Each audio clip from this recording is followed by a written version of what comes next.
Today on the show on Fantasy Football Today, which Eagles running back is going to be the good one? Is Chris Godwin going to get going this week? Is that Chargers-Vikings game going to live up to the hype? Is the weather going to be a big factor? We're finally going to preview the Patriots-Jets game. I know you all are waiting at the edge of your seat for that one, and we'll recap Thursday Night Football. Welcome, everybody. Good morning. Happy Friday. It's Adam, Dave, and Jamie. And what'd you guys think of that game last night? I was shocking. It felt shockingly close through three quarters, and then ended up being an 18-point game. Well, hey, I mean, the Giants offense showed up in the first half for the first time all season. Yes. 3 points. It's a miracle. They're still throwing flags on the defense. Oh, brutal. That was rough. The 49ers just converted another third down. How did you feel about the whole Trent Williams thing? What was the Trent Williams thing? That he threw a punch and didn't get ejected. Actually, I didn't see him throw a punch. I saw that little scuffle. You and the refs. At the first half. Yeah, I think the report after the game. I think the Giants probably would have won if he had gotten ejected. Maybe so. Yeah. Did you see the pool report after the game? The ref said, "Oh, we didn't see enough evidence." Like what? Like he went and watched. and what is the and Deshaun Watson didn't no for what he shoved the ref. You can't do that. You should have had some type of punishment. Yeah, no, that wouldn't have had any bearing on the game, I don't think. But look, we saw what we said would happen. No Brandon Ayuk, and there would be George Kittle, and sure enough, there was George Kittle. You said this last night, Adam, and we did have 15-5 that he probably would have had a decent game, but this was 9 targets was great, 7 catches was great, and he looked like George Kittle again. So if there is something, obviously the Brandon Ayuk manager wants to see him out there, and as do we all. But this is the flip side of this is that, when one guy's missing, somebody else is going to step up. Well, both guys stepped up, but Debo, I think, would have been fine. Dave, the Giants should have sent more pressure last night. They sent a blitz on 85% of their defensive snaps. Amazing. To put that in context, last year for the entire NFL, the highest amount was 65%. So it might be the highest blitz rate ever. Just insane. Purdy had his second best fantasy game in the regular season. He scored 24.4 points and got off to kind of a slow start. So what'd you do? Did you play Purdy or wait out Burrow? I know that silence. Purdy. Me too. Yeah, and then I had a Burrow Daniel Jones league, and I picked up Stafford in that league. Smart. Jones. But I don't know. This didn't feel like the most fantasy relevant game. I mean, in terms of storylines, but I think the tight ends are the storylines. People are fired up at Darren Waller, calling him a bust. It seems like they've completely forgotten what happened in week 2 when he had a really big game. He had like 14 PPR points. He had 6 catches for 76 yards, so 13.6. You say buy low. Would you rather have Kittle or Waller rest of season? I would rather have Waller rest of season. Hold on, wait. Is Ayuk out for the season? No. He's probably going to come. You know the answer to that. He's coming back next week, mostly. Kyle Shanahan said that if the game was on Sunday, he probably could have played. I think Waller is a good buy low. He blocked a decent amount in this game, which I think he had to do. A decent amount in this game. Were they drops or were they off-target throws? Well, there were a lot of drops in that game. I think there were some off-target throws, but he got his hands on a couple of passes too. The interception was definitely dropped. Yeah, I think so. Yeah, I think that one felt like the most egregious of them all. There were 3 total. And it also felt like he took a business decision on a slant catch that he had earlier, and he didn't look as explosive as he did earlier this season. So I'm a little nervous. You can call him a buy low. Just don't give up like what you'd give up for a player that was taken in the 4th round. Because I'm not sure he's going to be very consistent. And we know that he's older. We know that he's injury prone. We know the schedule is going to get tough. Get tough. I mean, it's not going to get much tougher than it's been. That team is not a play. Yeah, 2 of their 3 opponents are 2 of the best defenses in football. That's fine, but they still have another game against Dallas. They've got 2 against Philadelphia. I think Washington's defense is tough. It's actually not bad the next few weeks for them. It's Seattle, Miami, Buffalo. They have won against Philly because Philly's in week 18 for the Philly's in week 18 for the Giants. So, but yeah, I mean, if he didn't look as explosive, I guess it wouldn't shock me. He's got a chronic injury and he just played on Sunday, and maybe not the type of guy that's going to bounce back quickly on a Thursday. But I guess how many tight ends are you taking ahead of Darren Waller rest of season? 2. 3. Hawkins. There's definitely at least 3. That's it right now. Okay. Let's see. Right. I mean, that's the thing. You could piss and moan about Darren Waller all you want. Like, who's that you're so thrilled with right now? I mean, come on. Is he on the same level as Dallas Goedert? Yeah, they're both struggling after the start of the season. Okay. And so let's say Goddard scores in week 3. Who would you rather have rest of season? Darren Waller. They I both think would have I had the would same too. amount of good games. I think I would too. Yeah. But that's the thing. It's like if you could turn Hunter Henry, if he has another touchdown, into Darren Waller this week, I would do that in a heartbeat. And I would turn George Kittle into Darren Waller. You Because might be able to turn Henry into Waller now. Such a crowded offense in San Francisco. All right. So Deebo Samuel with a huge game. He did hurt his ribs, and they'll check on his status going into next week's game against Arizona. And Christian McCaffrey has scored in 12 straight games. That's incredible. And Matt Breida did score. He's 53% rostered and 18% started last night. Barkley, I guess last thing on this, Barkley has a high ankle sprain. So I guess not the most severe high ankle sprain, but he said he has a high ankle sprain. He's hoping to play next Monday night against Seattle. But I don't know. I mean, we saw Jonathan Taylor not be the same after the high ankle sprain last year. It's not a good injury to have. We've seen Saquon Barkley not be the same after hurting his ankle 2 years of his career. So are you hesitant to, buy completely into Barkley rest of season? I think if you have Saquon Barkley, you're not sitting him unless your team is completely loaded. And I would say if you are at this point coming out of this weekend 3-0, he is one of the top 5 targets to go trade for. Because if that fantasy manager is in dire straits and needs just bodies, like I know for me in a couple of leagues, I have Austin Eckler, 2 14-team leagues. I'm trying to trade Austin Eckler because I need help. I'm 0-2. I'm 0-2 in one and 1-1 in the other. And so the 1-1 I'm not as panicked about, but the 0-2 I'm a little bit concerned because not only do I most likely not have Eckler this week, I'm not going to have him in week 5 with his bye. So I'm trying to salvage what could be a sinking ship. If the Barkley manager is in somewhat of a similar situation, you might be able to get something in return for Barkley that will help you. You don't give him away, but if you're in a good situation, you have depth. It doesn't have to be just running back depth. Those are the type of players that help you win because he's not going to be hobbled all season, at least presumably. By the end of the year, he still may be Saquon Barkley. Doesn't it feel like there's optimism about him, though? Well, there's always optimism about him. I mean, every time he's been hurt, it's the same. But then there is evidence of him coming back and struggling. And that's why I'm concerned. I had him on my team back then. Yeah, I'm concerned that he is not going to be the same if he misses only 1 week with a high ankle sprain. Right. Was it? I thought the initial injury report suggested that it was like a regular ankle sprain, and it's not true. Okay. You are right, but okay. So then, if that's the case, then I'd be shocked if he came back in a week, and if he's back in 3 weeks, then it could be a really serious deal because we've already seen him and a lot of other players, like you said, Adam, when they come back from the high ankle sprain, it's not good. All right. Sunday morning is a busy morning for us, 10 a.m. Eastern, CBS Sports HQ. Check it out from 10 to 11. You can watch that on the CBS Sports app. Great stuff. And then 11:30 a.m. Eastern until kickoff. We are answering your questions live at youtube.com/fantasyfootball today. Our email of the day, we can do this real quick here. I don't know why this made me laugh. It's from Calvin. Have you heard of anyone ever successfully trading their entire team for another person's entire team? Was that like a complete buy low, sell high situation across the board? That is so funny to me. If I saw that in my league. Here we go with the cough. It's unbelievable. It's like I start going and then it snowballs. If I saw that in my league, I'd flip out, but I would crack up.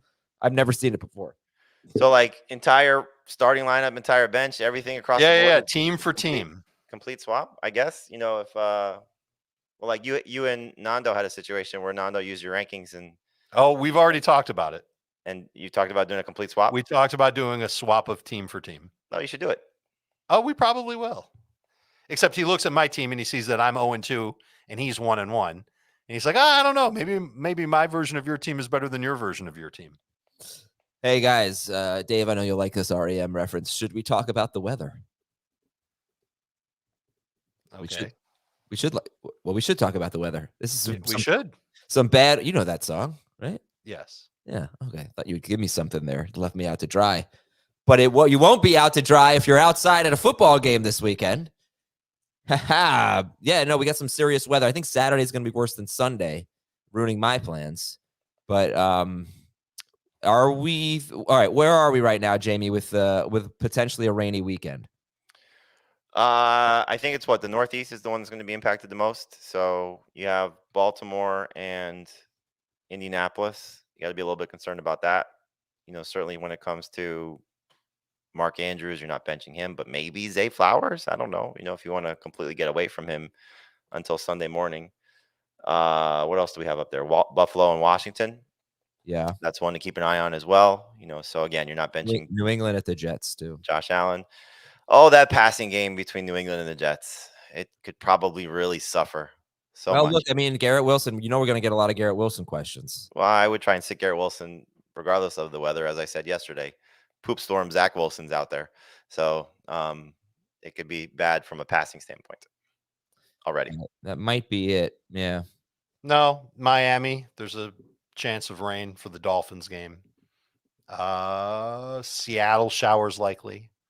But I mean, the heavy stuff though is those 3 games in the Northeast.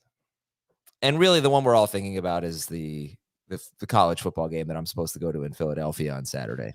Mm-hmm. Yes, able to make that. Very so, important. Yeah, disappointing. All right, You're gonna go if it's raining. It's not that I care about sitting in the rain. It's that it's a 2-hour drive, and if it's terrible weather, it might not be safe. To be quite honest with you, so gotcha. I You're taking the kids, right? Well, I was. You were planning on it. They're not going to want to sit in the rain, and neither is my wife. So we were going to do a weekend. We were going to do like a mini weekend in Philadelphia. Go Friday, explore the city for a little bit, go to the game. But I think we're getting rained out, and it kind of stinks. News and notes. This is even worse than that. Trayvon Diggs out for the season. Huge injury. One of the best defensive players on maybe the best team in football. So that's Dallas cornerback Trayvon Diggs out for the season. They're at Arizona, so I don't know that we'll learn all that much. But how differently are we going to view this matchup going forward with Diggs out? I mean, it's a downgrade, but they still have Stephon Gilmore, so it's not like there's a slouch on the other side. And for really the big thing about the Cowboys, and this goes for most teams throughout the course of history, as great as these shutdown corners are, and there's certainly not to discount them, the pass rush is so much more important. So it's still quarterbacks have such little time to throw against them. And so it just makes if they were a 10 in terms of an opponent, maybe now they're a 9, so his impact will be felt when they're facing some great offenses. But in a game like this, I don't think it really matters that much. I think Josh Dobbs is going to be running for his life. Agreed 100%. One of my favorite things about the Cowboys defense when I studied them this offseason was how deep they were.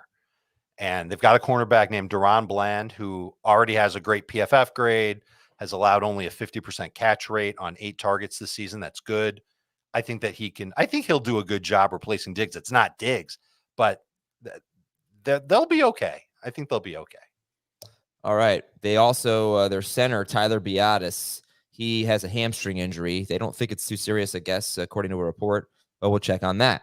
Bryce Young is expected to miss this week's game. Andy Dalton would start in his place, and Young has been the most unproductive or the least productive quarterback thus far. He is averaging about 150 yards per game. He is averaging about 4.2 yards per attempt, which is, I guess it's like averaging 2.5 yards per carry, basically. I mean, it's that bad.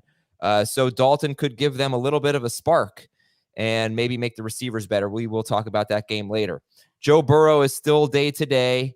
We talked about that game yesterday. We laid out all the plans, if Burrow's in, if Burrow's out. And if we'll have more info for you on Sunday morning, but we may not know everything. But we'll keep an eye on it, obviously. Jacoby Myers practiced in full. Puka Nacua missed practice, but he's expected to play. Boston Scott still in the concussion protocol, but Kenneth Gainwell was limited. Tyreek Hill practiced in full. Jalen Waddle still in the concussion protocol. Tank Dell practiced in full. Devontae Smith and Amari Cooper were limited. Usually, I mean, limited guys, it's a good, they should be okay, we hope. Unless it's like a new injury, which might be the case for Devontae Smith. Anybody worried about Devontae Smith right now? No.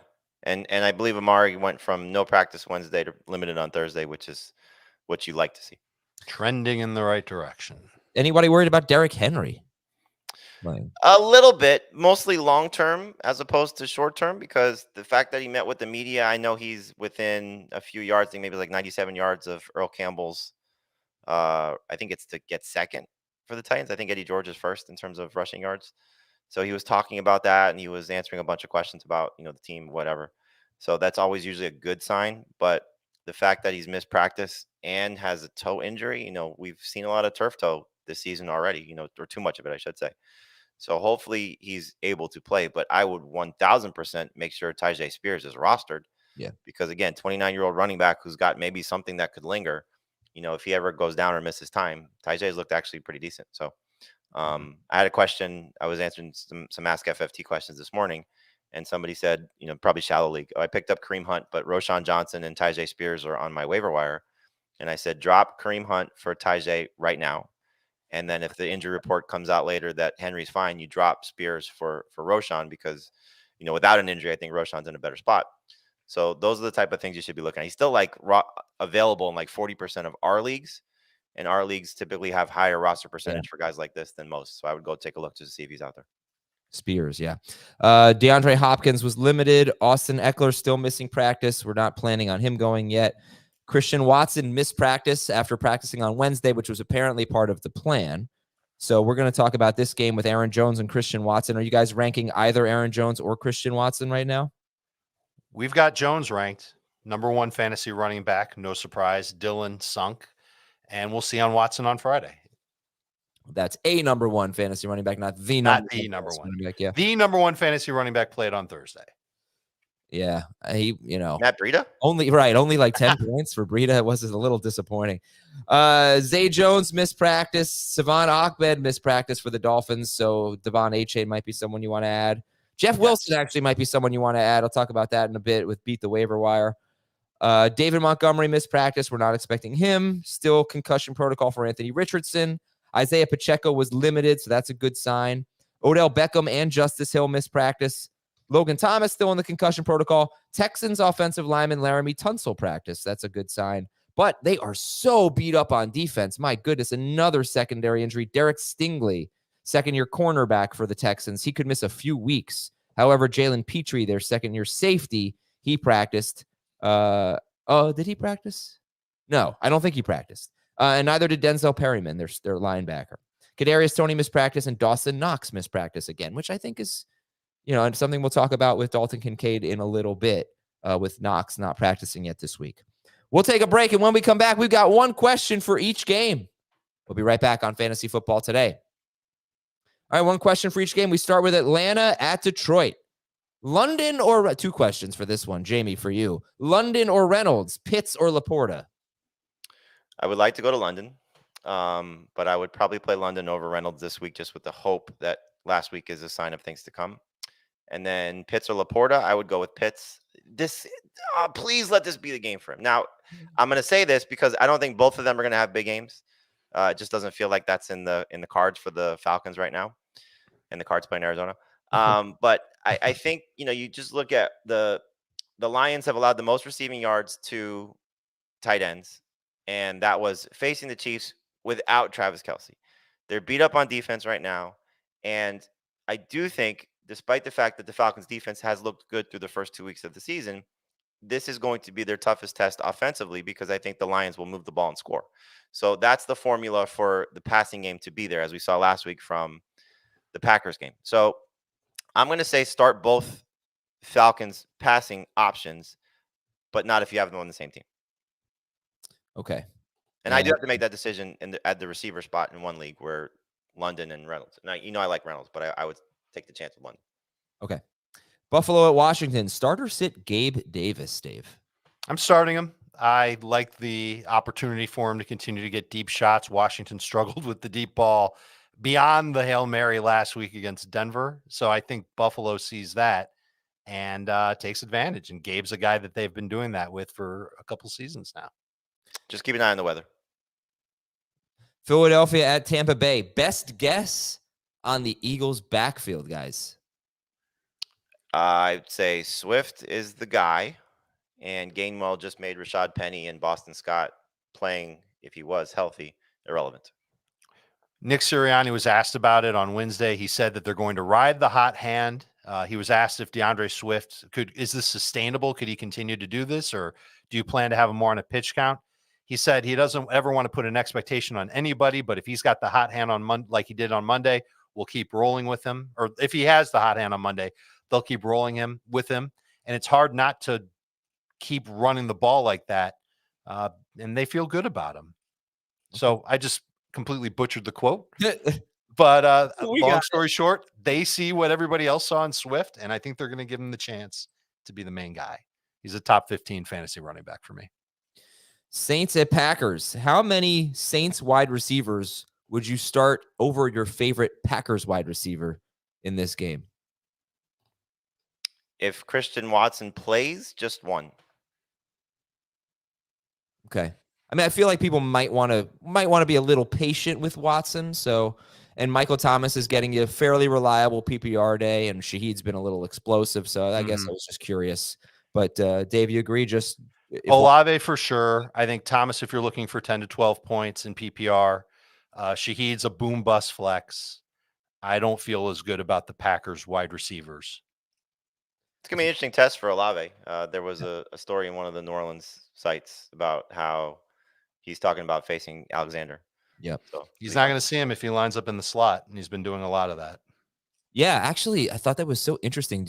Of their three main receivers, Michael Thomas has the lowest slot rate by far. He's their outside guy. Yes. So he'll see a lot of Jair Alexander and Rasul Douglas. Yeah, kind of interesting. Yeah. What's next here? Carolina at Seattle. Miles Sanders or a waiver wire running back? One of the replacement guys. I don't mind Sanders this week. I think, we've seen this Seattle run defense kind of be hit or miss through the first 2 weeks of the season. Worse clearly in week 1 than it was in week 2. But they've given up touchdowns in each of the first 2 games, and Sanders is still getting a lot of opportunities. And, to judge him based on what he faced last week, I think would be unfair, because the opponent was certainly a much tougher opponent than what he's going to deal with this week. And now he might have a quarterback upgrade. Right. So, things are, I think, trending in the right direction for Miles Sanders. So would you start him ahead of Josh Kelly, Jerome Ford, Zach Moss?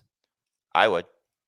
Kelly's the only one that I would maybe give some pause with, but I still think definitely over Moss and Ford. Like, there's no comparison for me.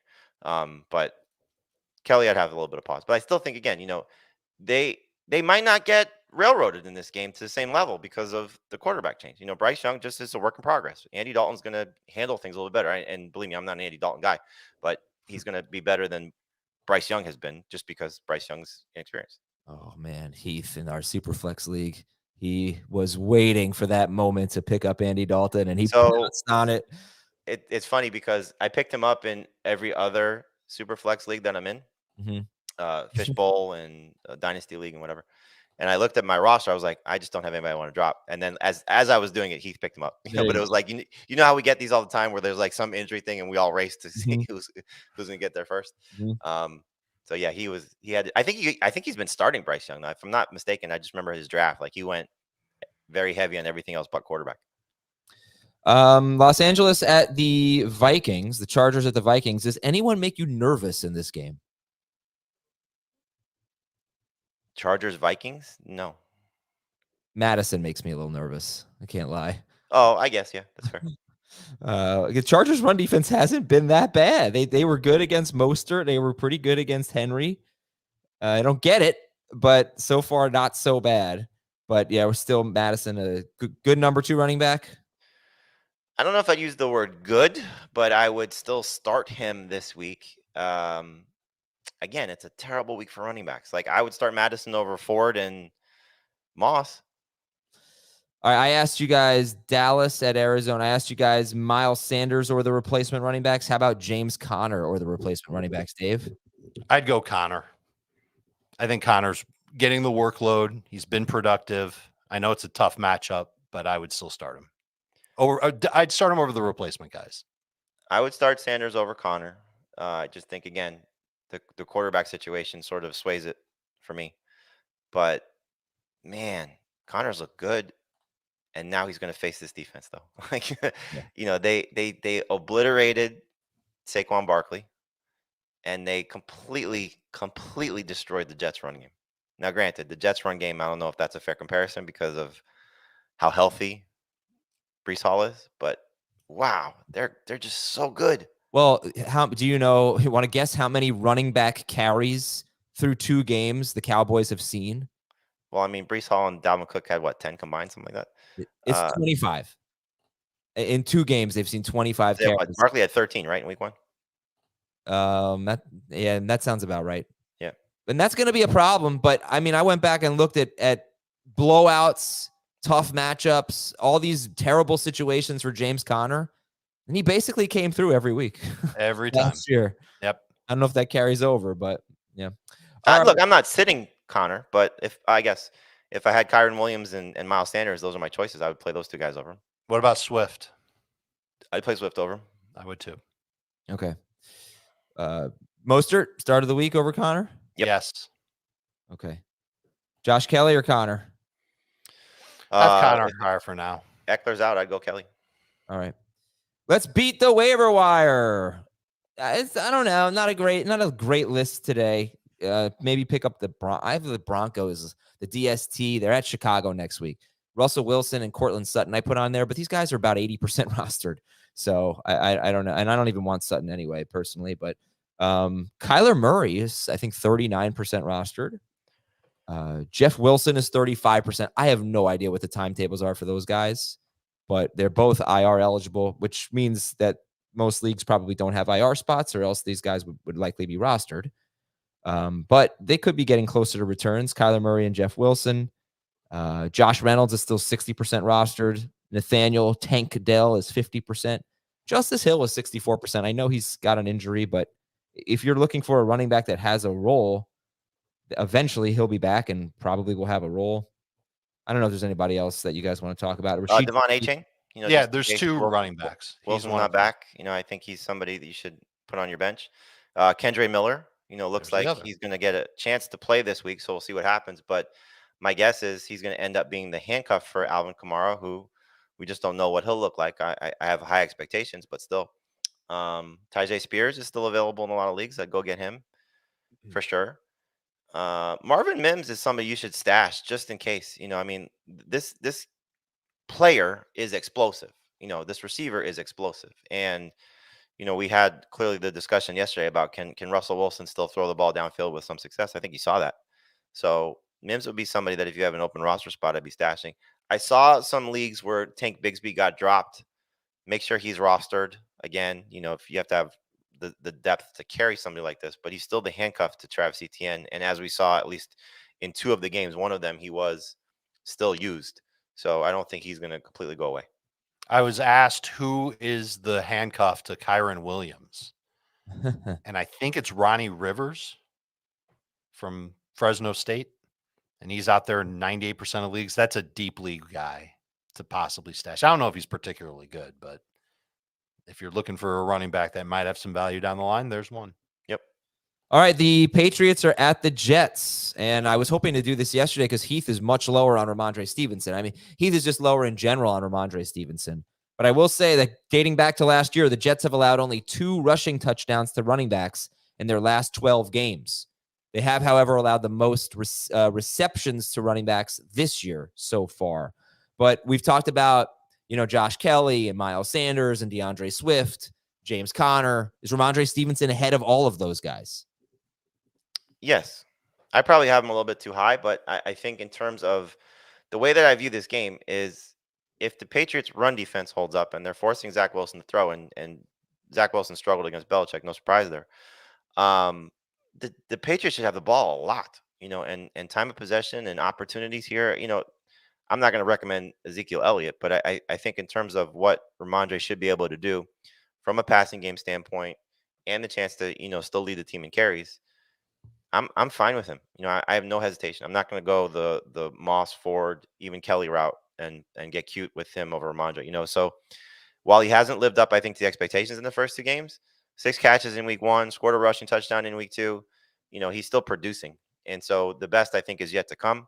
And this is not a matchup as good as the Jets defense is that I would necessarily run away from. I wouldn't use him in DFS. Right. And I'd start Raheem Mostert over him. Right. But otherwise, the volume is too good. I'm a little worried about the offensive line, but he's going to get work. It's hard to find running backs who get work. So I think this was the one question for each game from yesterday, but is that the only player that you really want to start in this game? Yes.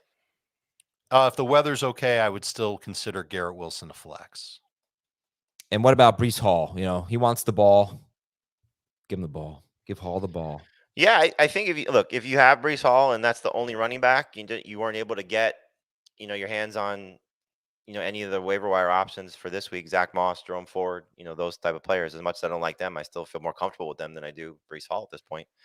He's still splitting touches. He's still gonna, have the struggles of being 100%. I mean, we could sit here and rave about his game in week 1, which was awesome.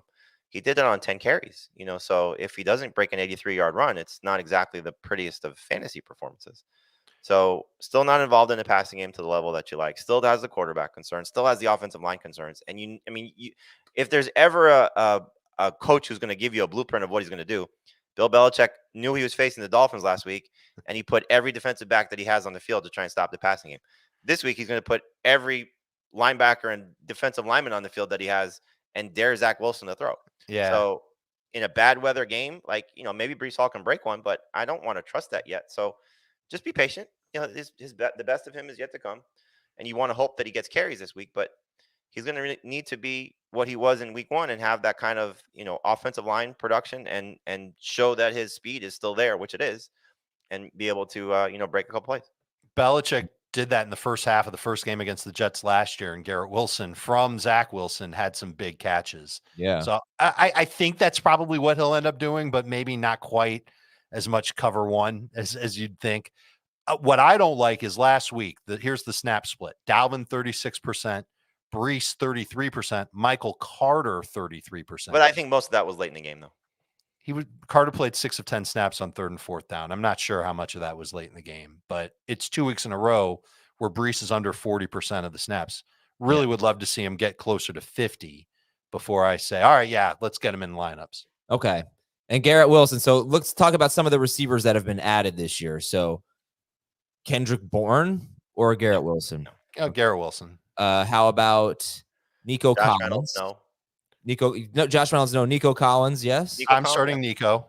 Who are some of the starting Puka, of course. Tutu Atwell. That one's close. I have Wilson higher for now.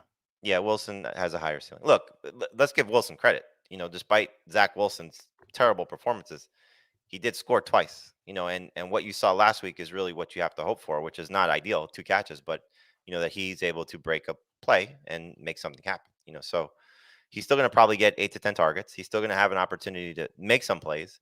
And this secondary isn't one you should fear to the same level that it has been in the past for the Patriots. I know they did a good job last week against the Dolphins guys, but that was by design. This is not going to be the same type of defense. Mm-hmm. So Garrett Wilson, as Dave said, flex, sure. 3 receiver leagues, you're starting him without question. 2 receiver leagues, if you have a better flex, I would sit him. Okay. By the way, last week one of their starting cornerbacks got hurt. He still hasn't practiced. Marcus Jones, their fastest guy. Christian Gonzalez basically shadowed Tyreek Hill after that injury, and he did a pretty good job. And I'm curious to see if he will face Garrett Wilson this week. Last guy to talk about is Hunter Henry and like Kyle Pitts, Dallas Goedert, those struggling tight ends. Are you starting Henry over them? Yes. I'm not, but it's really close. I wouldn't blame you if you did. He's scored a touchdown each of the first 2 weeks, and certainly you'd think that the matchup is favorable more so for him than the wide receivers there, but still not getting a huge target share. They're spreading the ball around a lot. You talked about the weather not being great. How about if they just run the ball a lot, like we talked about with Ramondre? That takes work away from Hunter Henry. He's a starter, but I'd rather go with one of the name brand guys, Goddard or Kyle Pitts, ahead of Henry, who I feel like we're starting him because he scored each of the first 2 games, and we just now expect him to do it every week. If you take away his touchdowns, he's still averaging 10.5 PPR points per game. So while, yes, the target share is not great because the Patriots have thrown the ball so much, you have still a banged up Devontae Parker who's on the injury report. You have an inconsistent Kendrick Bourne unless you're getting fantasy points for air yards. And you have a Juju Smith-Schuster who is clearly not the answer that they thought he was going to be from signing him this offseason. This is a tight end that has been productive throughout the course of his career when getting opportunities. and an offense that has been tight end friendly for Bill O'Brien. So I don't mind Hunter Henry at all this week. And the Jets have struggled with tight ends through the first 2 games of the season. To whatever degree you want to say they've struggled, they certainly were worse last week when they gave up a lot of red zone opportunities with Jake Ferguson scoring. Yeah. I mean, they didn't struggle that much, but they did give up. And Schoonmaker scored too. Right. All right. Which DST do you prefer? The Patriots, the one facing Zach Wilson. Yes. Usually the answer. Atlanta is at Detroit. And Atlanta in week 1, they ran 48 plays. In week 2, they ran 78 plays. But they were still extremely run heavy, 45 runs, despite trailing in the fourth quarter.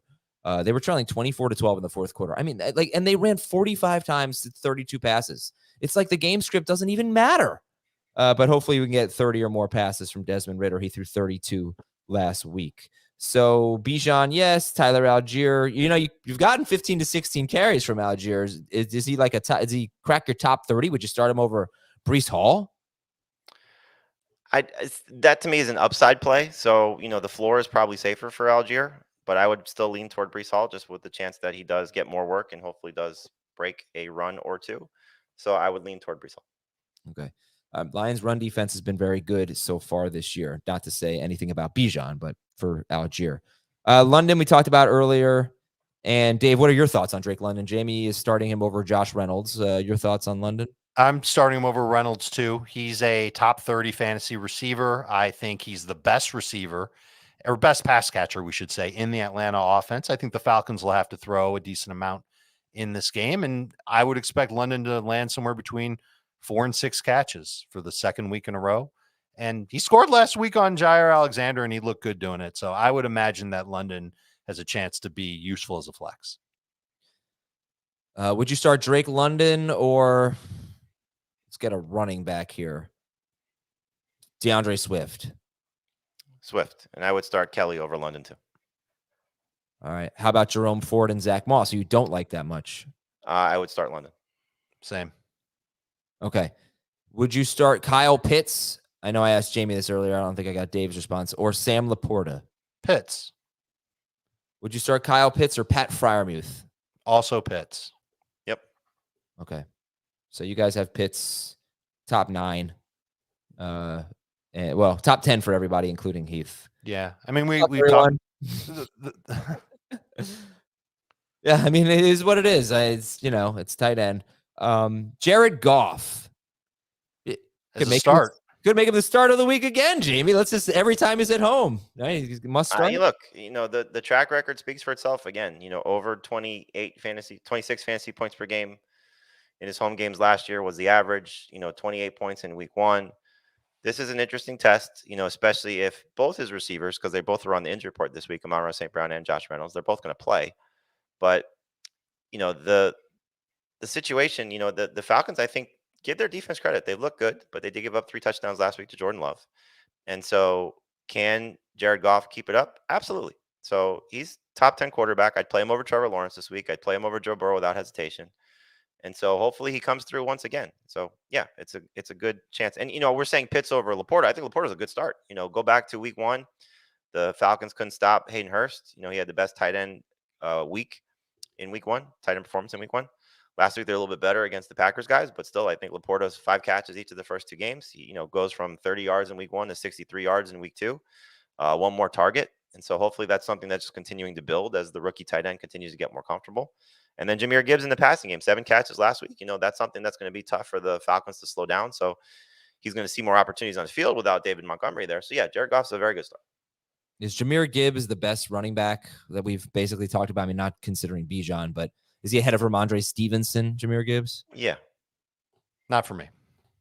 No, but he's top 12 guy, right? Yeah. He's in that range. All right. We're starting Jahmyr Gibbs. Let's go Jahmyr Gibbs. It's based on projection more so than what we've seen.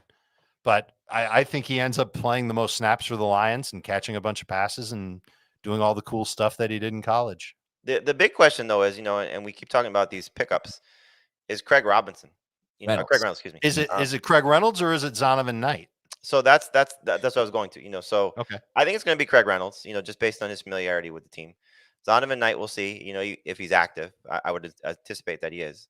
So they just picked him up off the street, and, will they lean on him? But, Reynolds, if he's getting the David Montgomery role, let's say reduce David Montgomery role because of Jahmyr Gibbs getting more work, that would be a goal line guy, and we know last year they led the NFL in rushing touchdowns with the whole team, but Jamal Williams led the NFL in rushing touchdowns with 17, and David Montgomery has scored in each of the first 2 games, so does Reynolds get those chances? So I know, like for me, and I'm in one 14-team league where I was desperate. I'm starting Reynolds, the hope that he falls in the end zone. But yeah, it could be Zonovan Knight. We could get a fooled you type of situation. But Reynolds seems to be the one that they will lean on more so than Knight at this point. Okay. Amon-Ra St. Brown's a must start. Josh Reynolds. The thing about Josh Reynolds is it's been exciting. It's been fun. 2 games where he's giving you good production. Last week he scored 2 touchdowns. He is playing over his head. Yards per target right now is 11.2. It's amazing. He's a career 7.7 yards per target guy. But, I don't know. It's like I feel the same way about Hunter Henry. I mean, it's just Henry. You're just waiting for the other shoe to drop, and he's going to have a 4 for 45 type game. Yeah, absolutely. And the thing is, when that happens to a player like Josh Reynolds, it's, of course. That happens to must-start wide receivers all the time, too. So you don't want to judge too harshly. You like the role for Reynolds, but I don't know. This is a long-winded way of saying, do you guys like Josh Reynolds? Of asking, do you guys like Josh Reynolds? You have to view him appropriately, and the expectations are still like right around 12 PPR points. Think about what he did in week 1.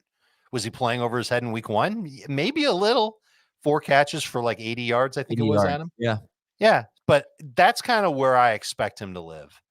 And I don't think the matchup is too tough for him to continue to get 6 targets. Every time he's had 6 or more targets 7 times with the Lions now. And all but once 7 he's come times through. going back to the last season where he's had 6 or more targets, and in 6 of like those he's almost automatic for 12 PPR points every time he gets 6 or more targets. Yep. Yeah, but he's like one really game where he didn't do targets. That's what's concerning to me is he's got 13 targets in 2 games. I would have figured he'd have slightly more targets, but I don't know about that because of all the other options in the offense. But you go back to last year. Last year, one of those games was the Seattle game where Amon-Ra didn't play. Right. So I think as Gibbs and Laporta get more comfortable and Goff gets more comfortable with them, that's where some of those targets go. Plus, you got the random Marvin Jones, and then the second tight end, and the occasional pass to the second running back that's not Gibbs. So yeah, this will be one where Heath laughs at us when he gets a 5 target game and gives you like 5 for 60. It's okay. You got your 11 PPR points, but he didn't hit that 6 target mark, and that's why he failed. So yeah, I mean that there's risk baked in with it, but you're down Deontay Johnson, you're down Christian Watson, you're down Cooper Kupp. This guy's been a pretty nice, I'll say it again, rescue club for you. Rescue club. And one more thing. We know the Falcons are going to run the ball a lot in this game. The Lions aren't going to have David Montgomery. Do you think they'll still be comfortable running a lot? Yes. See, I think they might end up, but yes. No one's going to run to the same level as the Falcons. No, the same level as the Lions, I mean. Sure. Well, that just helps everybody in the passing game then for Detroit, including Reynolds. He's a top 40 receiver. We're not talking about him being a must start by any stretch, but right. Some people are stuck, and he's on the waiver wire still. Yeah, 60% rostered. Sam Laporta is a low-end starter. Sit the DSTs, and let's go to Buffalo at Washington. I wanted to have a Brian Robinson rankings dispute, but it's not a huge dispute. Dave, I think you're higher on him, but you guys both have Robinson as a starter. He's outside for me now. Oh, he is? Yep. Okay, let me see. So, my bad. He's 25th for Jamie in PPR, 18th for Dave. So, okay, we can have a little bit of a dispute there. Heath is more in the Jamie camp, but Dave, make the case for Brian Robinson. I think the Commanders have done it for me. He's basically been the leader of their offensive game plan, and he was the reason why they basically came back against Denver. There were some great throws that Sam Howell made, and Howell's played great the first 2 weeks, but they've leaned a ton on Brian Robinson, and I would suspect that they'll continue to lean on Robinson, even against Buffalo and the Bills defense. They looked great last week against Josh Jacobs and the Raiders. It's 2 weeks in a row that the Raiders' run offense has not looked good. I wonder if it's more about them than the defenses that they play. We know how the Jets did against Buffalo in week 1. I'm not ready to say that Brian Robinson's going to get stifled in this game. And I also don't think the Commanders are going to take to the air against Buffalo a lot. So I'm looking at him as a must-start number 2 fantasy running back. Yeah, I'm not there. You take out the 83-yard run for Brees Hall, and it's been a pretty good run defense for the Bills so far through the first 2 weeks. And Brian Robinson, as you've noted, Adam, over the last 2 games, when they've been behind, he hasn't been on the field as much. So we'll see how this game goes. If the Bills offense shows up, I think it's going to be a bad game for Brian Robinson. The weather could certainly play into this to help him, because if it's a low-scoring affair because the Bills' passing game can't get going, then I think that'll be a good situation. But the first half last week against Denver, Brian Robinson was not having a good game. And then the game flipped on Russell Wilson's fumble, and Brian Robinson was good. So he doesn't score, you're going to be left disappointed. So he needs to get into the end zone, because he'll have, probably 3 to 4 catches. I don't think he'll do much with it, because that's what we've seen. But this could be a sneaky game for Antonio Gibson. Not that I would trust him by any stretch, but I would try and stay away from Brian Robinson in two running back in most leagues if you can. Like, I like Jerome Ford better than him, for example. I think Jerome Ford's got a better opportunity than I do with Brian Robinson. And Dave, you like Brian Robinson, but you prefer James Cook? Oh, yeah. Okay. I don't know if you do in non-PPR, but in half or full? I think I would in non-PPR too. All right. James Cook should be started in most leagues. Okay. So the wide receivers in this game, who's the second best? Or rank wide receivers 2, 3, and 4 after Stephon Diggs? Diggs, Davis, McLaurin, Dotson. I believe I have it the exact same way. Okay. And there have been some wacky things going on with Washington's receivers. You know how many targets they have combined in the fourth quarter this year? How many? 0. What? Really? 0. Are you McLaurin, talking all of the receivers or just the top 2? The top 2, Dotson and McLaurin. Interesting. Well, they're also playing with leads in the fourth quarter too. Right? Well, they were getting back into the game last week against Denver. And you'd think in the third quarter, obviously McLaurin had the touchdown, but it's crazy how they're not getting used. Dotson had 5 targets in the first quarter last week, and the only other target he had in the game was wiped out by a penalty, and that was in the second quarter. And I can't figure it out. I don't know why they're doing it that way, but they are spreading the ball around. You can read more about it in lineup decisions on the site. It's crazy. Logan Thomas has been getting a huge target share. And they've been running the ball, and they've been using their running backs in the passing game. And it's just been disappointing for McLaurin and Dotson. And I'm almost at the point now where I feel like they're not automatic starts. You kind of want to see it first now. And Gabe Davis, to me, just has more upside. Would you rather start Drake London or Gabe Davis? Davis. Right. London, McLaurin, Dotson. Unless the weather is that bad in Washington. Definitely one to keep an eye on. Josh Allen must start. James Cook, start him. Gibson, sit him. And, could be windy there. I don't know about rain, but maybe windy. Let's talk about Dalton Kincaid, because, how much of a boost would you give him if Dawson Knox does not play? Not a huge amount, but I think you just feel safer if you've been starting him. You feel more comfortable if you've been starting him. So maybe the end zone target that Knox scored on last week goes to Kincaid. They're trying. Mm-hmm. They're certainly trying to get him the ball. His playing time is there. I feel like he's Sam Laporta minus 1 PPR point. You also have the same guy. Deontay Hardy, Khalil Shakir. That guy will pop up and make a play or two. As we saw last week, Shakir scoring. Mm-hmm. So it's just a little frustrating. Would you guys start? I think the best of Kincaid is yet to come. Mm-hmm. Taysom Hill or Dalton Kincaid this week? Kincaid. Hill and non-PPR. Jake Ferguson, who leads the NFL in red zone and green zone targets, or Dalton Kincaid? Ferguson. I have Ferguson a spot higher. All right. Start the Bills DST. We'll take a break. When we come back, Philadelphia at Tampa Bay, one of 2 Monday night football games. We'll be right back on Fantasy Football Today. All right, we got a double dip on Monday night again, 2 weeks in a row. And the Eagles are at the Bucs, and the Bucs, they've been solid so far defensively. 20 points allowed at Minnesota, 17 points to Chicago. Middle of the pack in yards per play and pressure rate. So last week I gave you the stat of the game that Dallas Goedert, in the last 2 seasons, in 2021 and 2022, every time he had 30 or fewer receiving yards, he followed that up with 60 or more yards in his next game, and he definitely did not do that. He had 22 yards, so he's 22 yards in 2 games. And then, man, the Bucs are so bad against wide receivers, and AJ Brown is absolutely going to be wide receiver 1 this week. It's like not even a question. But anyway, I mean, you can't really do anything about it, right? It's just even if all 3 of them don't have big games, you're just starting, Smith, Brown, and Goddard every week until further notice. Yeah, of course.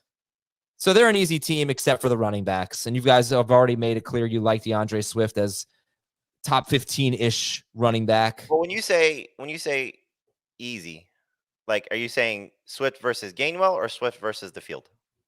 No, I think they're easy except for the running backs. Sorry. That's what I'm saying. Are you saying it's difficult? Difficult choice. I don't have nearly as better much of the 2, or difficult Swift versus other players. I don't have nearly as much confidence in Swift versus other players as you do. I mean, I definitely start him over Gainwell, but I don't think we can just forget about the fact that the one game they were both healthy, DeAndre Swift had 1 carry. Right. But you just heard the coach say that he's going to ride the hot hand. He loved what he saw from Swift. And if he continues to look good, I think he's going to be the main guy. Right. Yeah. It's just, I look at some of the guys ranked around him, James Conner, Miles Sanders, even Rashad White. And while I'm not saying I would start those guys over him necessarily, I think they have much less of a chance of being the number 2 running back than DeAndre Swift does, which, again, I don't think is going to happen, but I didn't think week 1 would play out the way it played out either. And what if he gets off to a slow start and Kenneth Gainwell has a good run or something? Then are we screwed here? That's possible, I suppose. Well, I mean, he said that. That was part of the quote. He said they're going to ride the hot hand. So, but Right. I think the thing you have to look at is in week 1, Kenneth Gainwell did good things. In week 2, DeAndre Swift did great things. And so if you're Nick Sirianni, you're giving DeAndre Swift the chance to do great things once again, and then probably mixing and matching more so. So the thing that hurts DeAndre Swift is this is not Rashad Penny, who they don't trust, or Boston Scott, who they may have given him more opportunities to, but he got a concussion. I don't remember what point he got the concussion in the game. So it could be one of those situations where there's more Swift coming off the field for a series. As you guys alluded to, if Gainwell has a big run or a big play, then he's going to stay on maybe longer than they anticipated on their game script. But how do you get away from a guy that just ran for 175 yards and basically was your best player on offense in a game that you nearly blew when the Vikings were trying to give you the game by turning it over left and right? So I think Swift, it's not an easy matchup by any stretch because the Bucs run defense has been good through the first 2 weeks. But I still think you're looking at it as this is what they feel like they have a little bit of an identity crisis, the Eagles. Yeah. But in terms of what their run game is, this is their best player to lead their run game. So, okay, you guys have him as around 15th, like I said. And would you start DeAndre Swift over Mike Evans or Chris Godwin? Godwin for sure. I'll take Swift. Evans, I think Swift, I'll take Godwin. Evans over Swift. Okay. Evans or Godwin, as we mentioned, playing a lot more out wide than in the slot this year. So far, the Eagles, I think they're allowing the most points to wide receivers. If not the most, they're up there. No, they played Minnesota in week 2, and Kendrick Bourne went crazy in week 1. The most. And they've had injuries, and they're going to continue to have injuries. I shouldn't say continue, but Avonte Maddox is out for the year. We don't know on James Bradbury yet. And I'm sorry, they don't have the most points to quarterbacks, Dave. But they've obviously let's talk about Mayfield and the passing game here. Let's talk about the Bucs. How many Bucs are you confidently starting? 2. That's the answer. But I do like Chris Godwin's chances this week. See, that's what's interesting. Your 2 is Evans and Rashad White, right? Well, but yes. So again, the way you phrased it, do I love Rashad White this week? No. Do I have other options besides Rashad White? Probably not. So given his workload through the first 2 weeks of the season and the ability to work in the passing game, I think that's going to be huge for him this week. So his production on the ground is probably going to rival week 1 compared to week 2. But his work in the passing game from week 2 is probably going to be what saves him, because I do think they're chasing points. I think that will matter, which is part of the reason why the Eagles have given up so much production, because teams have been throwing on them late. Look at last week, for example. Yeah. So this is where I think Rashad White comes into play as a guy in the passing game. So in non-PPR, I don't love him as much. In PPR, I think he's still a middle of the pack number 2 running back. Now, Godwin, this should be a game where he has some success. Again, if they keep him inside more and no Avonte Maddox, now the Eagles, I was reading the story, they've actually hired a nickel coach to specifically coach that position, but they're working with backups. Now, Reed Blankenship back will help, back end of the secondary. So that's something to keep an eye on. But I think this is a Godwin game. Not that you're getting away from Evans. And hopefully this is where he has some success after, 2 mediocre performances. I'm pretty interested in Darius Slay versus Mike Evans. That's going to be fun. Godwin, if Godwin had 70 yards and a touchdown last week instead of 58 yards and no touchdowns, I think people would be starting him, and he should have. He was wide open for a 12-yard touchdown, and that is not the first wide open touchdown that Baker Mayfield has missed this year. By the way, he's making some pretty bad throws, but he's having a good fantasy season so far. Rachaad White or DeAndre Swift? Swift. Rachaad White or Zach Moss? I have White higher. White. I can't trust Zach Moss. I know, but they feel like the same guy. I mean, they both dominate touches, Moss to a higher degree, and the Eagles' run defense has been absolutely suffocating. I mean, Ramondre Stevenson and Alexander Madison didn't even get 30 rushing yards. Yeah, but Stevenson had 6 catches, and I don't think that Zach Moss is going to save you with his work in the passing game. I know he had 4 catches last week. That's just not the norm for him. They've been below average against running backs through the air this year. Their Eagles have allowed a 76% catch rate, 6.1 yards per catch, and that's without, attacking downfield, which the Bucs won't do with White. But I think you're counting on 5 catches for White as part of the reason to start him. I actually feel worse about him in non-PPR because you're not going to get credit for those catches. And he could always score. I wanted to is it Cunningham that's filling in at middle linebacker for them? Because that's an IDP player. So it's a great, I think, dilemma to have to figure out because Morrow played 95% of the snaps last week, if I'm not mistaken. For the Eagles? And he did not have a Outlets better has game. Mauro in the middle and Cunningham at weak side. Okay. I picked up and this is totally random, but I know IDP people out there, you like some random, IDPs. I'm going to butcher the guy's name.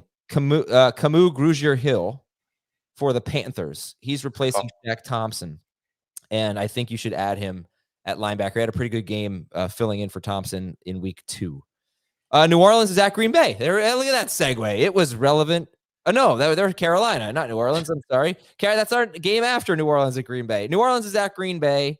And just overall question, how many players do you love in this game? How many great starts, easy calls do we have? New Orleans at Green Bay?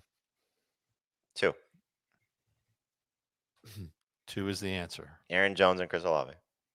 Okay. If Christian Watson plays, does he make that shot? No. No, you got to give him a week. You could use him as a number 3. Yes. Does the absence of Marcus May, the starting safety for New Orleans, change anything for you in terms of how you evaluate Jordan Love and the receivers? They might be more willing to attack downfield, which would be great if they had Christian Watson, but they don't. So we'll see. Love has played. It's been so strange because he's been off target with his throws, but he's still finding ways to score. And I think having Aaron Jones back will help him out quite a bit. It'll make it tough on New Orleans. I kind of like Love more so for like DFS and, if you're streaming quarterbacks than for like calling him a must start at the quarterback position.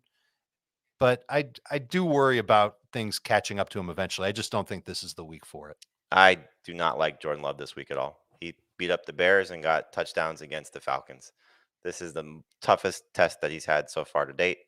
And even without Marcus May there, this is going to be the best pass rush he's facing. So getting Bakhtiari back because they're on grass, if that's the narrative.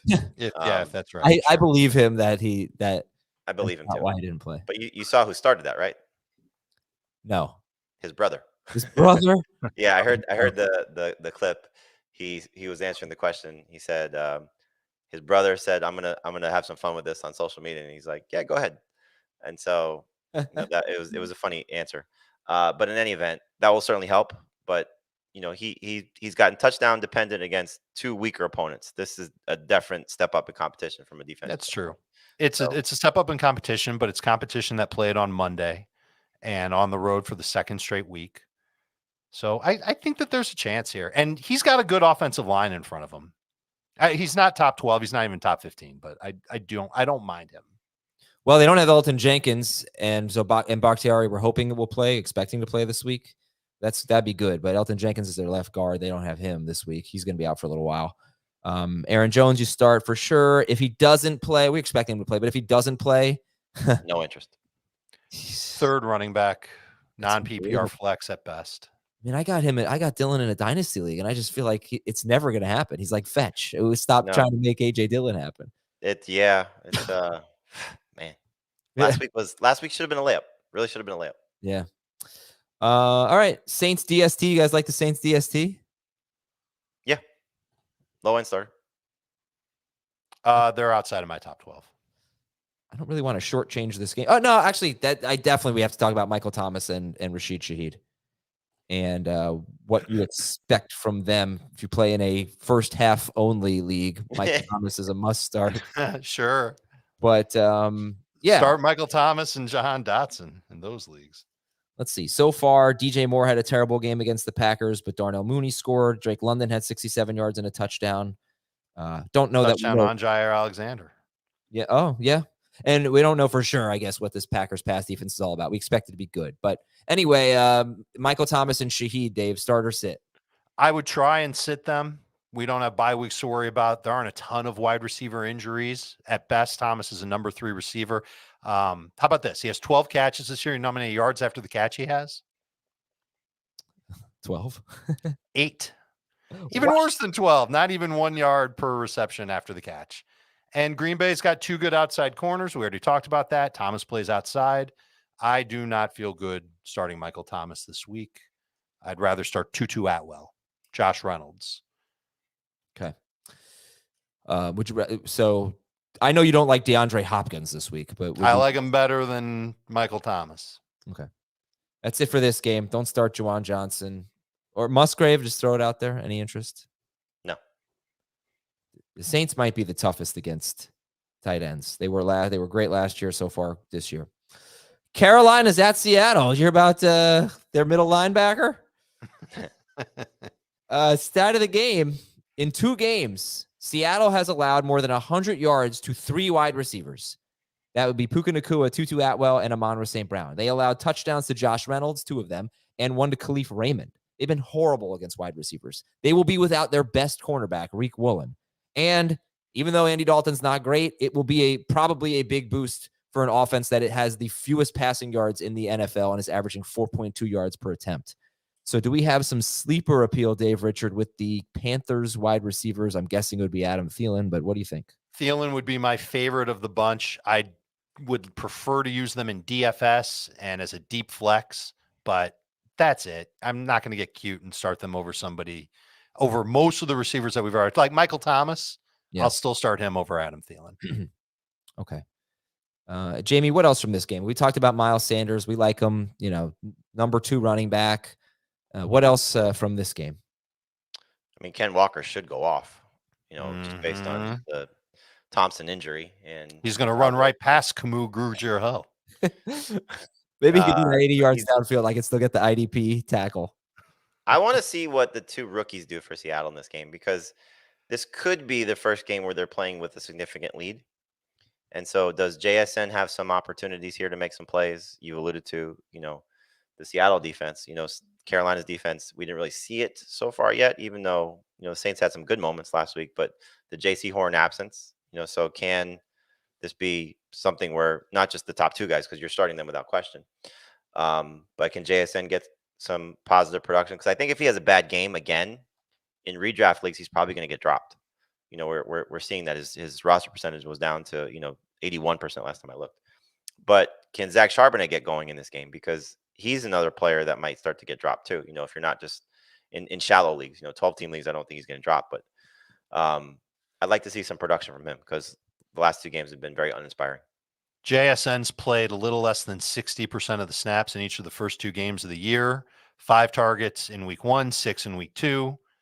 I guess he's trending in the right direction. And you just have this feeling that he's going to matter at some point during the year. So I would not drop him. Charbonnet is playing less than 30% of the snaps, and Ken Walker's playing fine. So I would want to have Charbonnet if I've got Walker on my team. And if you've got Charbonnet and you don't have Walker, maybe you can get something for him from the guy that's got Walker. JSN, as I mentioned on, I think, Wednesday's show, I don't remember what the number was, like any receiver who's had 8 or more targets through 2 games or this season, he's got the lowest ADOT, 2.5 yard ADOT for JSN. So that's going to have to come up. He can't be Rondale Moore.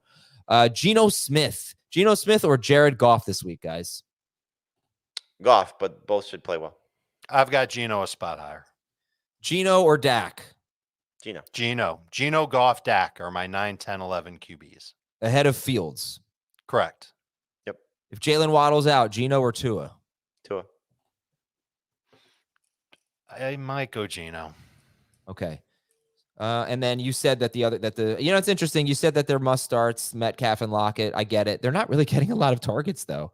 11 targets in 2 games for Metcalf. He only missed a few snaps in week 2. Lockett, I think, has 13 targets in 2 games. Lockett, by the way, more than 68 yards in one of his last 13 games for Tyler Lockett.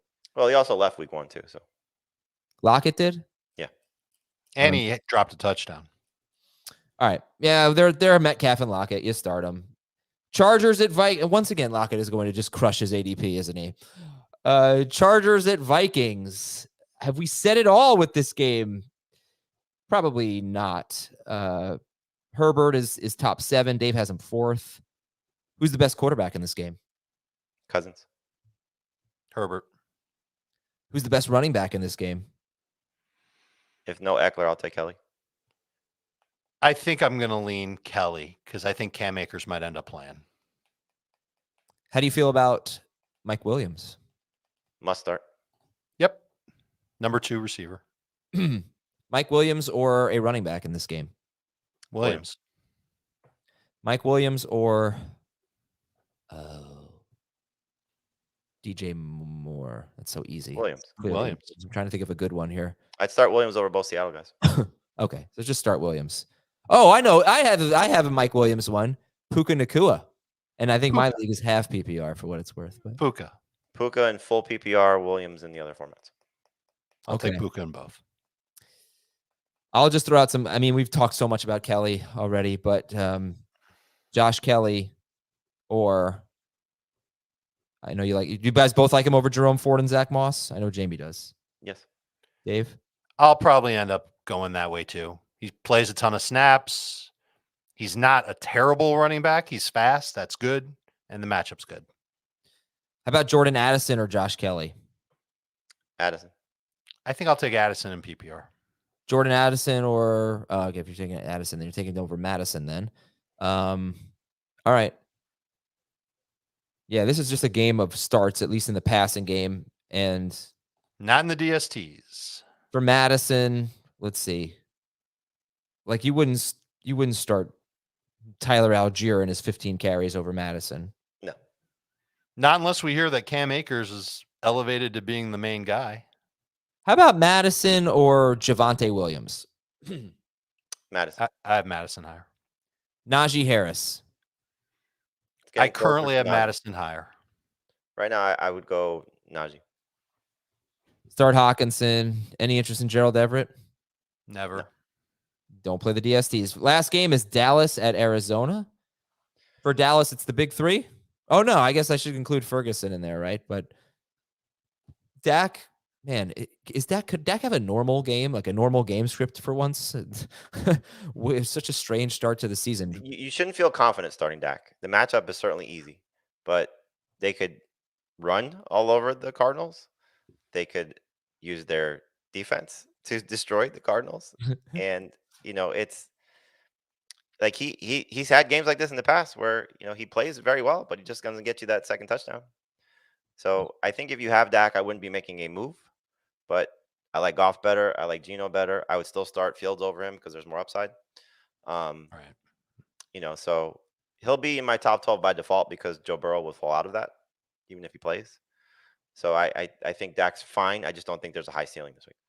I hear you on the upside for Fields. What keeps Dak ahead of Fields for me is the downside for Fields. Sure. Because I feel like Dak's safe for, like what we said about Brock Purdy, like somewhere around 20 fantasy points, maybe a little bit better than that. I'll just take the safe points with Dak. I feel like he's safer. And I think the Cardinals defense isn't as bad as we've made them out to be. So they could actually make it a little bit tough on Dak where he is going to have to throw. But if he finishing with 225 yards and 2 touchdowns seems like the most likely result. Yeah, they just lost Buda Baker, and they played the Giants and the Hey, Commanders. This is And look at what the Giants ended up having to do. well, I think that speaks more to the Giants than the Cardinals. Probably so, but still. Okay, week 1 against Washington. They had a lead on Washington. They were winning in the second half. Yeah, again, I think the step up in competition is going to matter. It's a huge step up. I admit that. Doesn't mean that Dak's just going to hand off 35 times. well, remember earlier I said that James Conner in games where the Cardinals have gotten blown out or in tough matchups, he basically came through every time. I'll tell you on the flip side, Dak Prescott last year, 6 games where they won by 10 or more points, he scored 22.8 or more fantasy points in 4 of those 6 games. Oh, So that was wow. good. And he's one Nice. of 2 this year, and that's in 6-point per passing touchdown leagues. But I mean, you just saw like last week against the Jets was a pretty competitive game, I would say, for a while. Mhm. Whereas the Giants game was not. The Giants game was out of hand by halftime. But he threw 38 times against the Jets. Probably not going to do that against the Cardinals. But start Pollard, start Lamb, and then Ferguson. How do we feel about Ferguson? Touchdown Low or end bust starter, tight end. touchdown dependent. Okay. Said the same thing. Yeah. But again, no Buda Baker, and a team that for the most part the last few years has been bad against tight ends. Yeah, I would say so far, same thing. Waller had 76 yards. Logan Thomas had 4 for 43. That's a pretty good game for Logan Thomas. But Ferguson, I mean, Ferguson's been really terrible with his targets, man. But like I said, 5th most red zone and most green zone targets. 5 green zone targets already for Ferguson. And then on the other side, it's just Connor, who is start worthy. You just rewind to the one question for each game if you like, but I'll give you some James Conner or wide receivers. James Conner or Michael Thomas? Connor. James Conner or Jordan Addison? Addison? No, I might have Connor higher. James Conner or do. Garrett Wilson? Connor. Okay. All right, fellas. Well, we should probably spend a few minutes Marquise on Zach Brown? Ertz and Marquise Brown, or a few Sorry. seconds on Marquise. Yeah, I mean, you're Zach right. Ertz has gotten Yeah. 6 catches each of the last 2 weeks. It's hard to Yeah. overlook that in PPR. Again, step up in competition, but in PPR, I think he's a decent low end starter. Like I would start Kincaid over him. I know it's been a difference of performance, and the target certainly should favor Zach Ertz. But again, step up in competition. So just be careful with it. And then Marquise Brown, look, he was great last week against, a much different secondary. So, Trayvon Diggs being out, maybe that helps some things, and garbage time helps some things. So deeper leagues, number 3 receiver, that's fine, but I would lower expectations. Got a quote in here from the chat. I don't know what the context is, but don't throw it to stone hands. That's a great quote. You know that one, right? Of course. Okay. Dave, you're looking like you don't know that quote. Don't know it. Really? Necessary Roughness? I've watched that movie 25 times in my life, and I don't remember Stone Hands. What? What's that guy's name? Robert Loggia. Don't throw it to stone it. Like the way I've been coughing the last 2 weeks, I kind of sound like him. You're going to turn into Robert Loggia? I love that movie. I would say that was the first football movie I ever saw. And That one was? What's your top 5 football movies? Jerry Maguire's one. We know that. Yeah, not a sports movie. Definitely Rudy and Remember the Titans. I'll say Remember the Titans 1, Rudy 2. This is tough. Sunday? No, that movie's overrated. I would say probably Varsity Blues, Necessary Roughness, and Little Giants would be in the top 5. Longest Yard, huh? No, I don't think so. I'd rather watch the other ones. Am I missing any? What about you? Remember the Titans is definitely 1. Jerry Maguire's 2. No, You can't tell me what is not a I movie. can't tell you. There's no football in it. There is plenty of football in it. Any Given Sunday 3. Programs up there 4. Well. Um, Wow, very different. and yeah, I guess Little Giants. I've never seen the program. Dave? You've never seen the program? No, I know. Is it Oh, good? go watch it this weekend. If you're not going to the Hurricanes game, watch. You can watch the program. I'll try. I'm not saying don't skip your game, but you won't be. I'll watch it while I drive. Dave, what are your top 5? Please, Waterboy is up there. I like Any Given Sunday. It's crazy, but I like it. You gotta get that yard. The Longest Yard. Which one? One or two? The original. You gotta fight for that yard. Yeah, remember the Titans? The Replacements is definitely my top 5. Oh, I just watched that the other night. I was looking for something just to have on the background. And Great background movie. It's so goofy. Dave, are we gonna get the Replacements in your top 5? No, they're not in the top 5. Okay, I'll put Replacements in over Little Giants. My favorite thing about the Replacements is just Madden and Summerall. Yeah, it's really a great movie. That Matt and Summerall are really funny in that for sure. And when he does the telestrator on Falco's like stupid So plays, good. and he's going around and boom, and then he So good, so good. You know what? oh my God! Wait, I gotta amend my top 5. How do I leave out Bobby Boucher? Dave said, yeah. Adam, with all your coughing, you ought to get Vicky Valancourt to give you some delicious H2O. I'm out. All right, I gotta go. We'll talk to you on actually with the mailbag. We'll talk to you on the mailbag with Schneier. We'll have a new bathroom-related nickname for him every week, hopefully. And have a great day, everybody. We'll talk to you later on Fantasy Football Today.